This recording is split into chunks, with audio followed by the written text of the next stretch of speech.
បងឯមមើមផ្លែឈើមួយមុខនេះងាយស្រួលធ្វើឆ្ងាញ់ហើយថែមទាំងអស់លុយតិចមួយមួយថ្ងៃនឹងមេរៀងកាត់ហើយផងក៏នៅឃើញក្លៀនចង់ញ៉ាំអីផ្អែមអញ្ចឹងខ្ញុំដាក់ខប់ស្គូប្រហែលកន្លះខាំយកទៅស្ងោរវាប្រហែល 4-5 នាទីហើយសង់ដាក់ទឹកត្រជាក់ទុកមួយឡែកសិន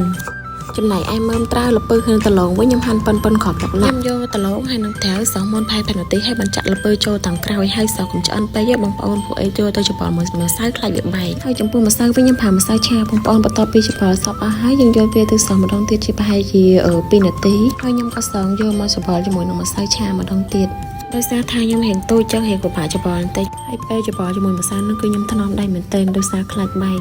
មើលតែយើងច្បល់សពអស់ហើយខ្ញុំក៏បានចាក់ចូលកញ្ចែងដើម្បីហើយកុំឲ្យកកម្សៅហើយខ្ញុំក៏បានយកទៅស្ងោរម្ដងទៀតតែដោយសារខ្ញុំភ្លេចថតបន្ទាប់ពីស្ងោរហើយយើងយកទៅត្រាំជាមួយទឹកត្រជាក់ទុកមួយឡែកសិនឥឡូវខ្ញុំមកធ្វើទឹកខ្ទិះដូងវិញម្ដងខ្ញុំមានខ្ទិះដូងប្រហែលជា150 មីលីលីត្រស្ករមួយកូនចានចង្កឹះអំបិលមួយជឹបហើយនឹងទឹកដោះគោខាប់កន្លះកូនចានហើយខ្ញុំក៏បានដាក់លឹកតយចូលដែរដើម្បីឲ្យបង្អែមយើងកាន់តែមានក្លិនឈ្ងុយបើមានសាច់ដូងខ្ចីដាក់ថែមទៀតគឺកាន់តែឆ្ងាញ់សម្រាប់ខ្ញុំរសជាតិប៉ុណ្ណឹងគឺផ្អែមល្មមបងប្អូនចូលចិត្តផ្អែមជាងនឹងអីអាចថែមថយទៅតាមនឹងបានលក់មកទឹកខ្ទិះរបស់ខ្ញុំមើលតែឆ្ងាញ់ល្មមហើយខ្ញុំក៏បានចាក់ខប់ស្គូមើមត្រាវតឡងហើយល្ពៅចូលតែប៉ុណ្ណេះបង្អែមយើងរួចជាការស្រេចហើយក្លិនឡើងឈ្ងុយញ៉ាំទៅតុនដូចជាហួយចឹងរសជាតិវិញផ្អែមឡំអត់សូវផ្អែមខ្លាំងទេធ្វើអត់ទៅ5-6 ពាន់ញ៉ាំបានណាស់ទេ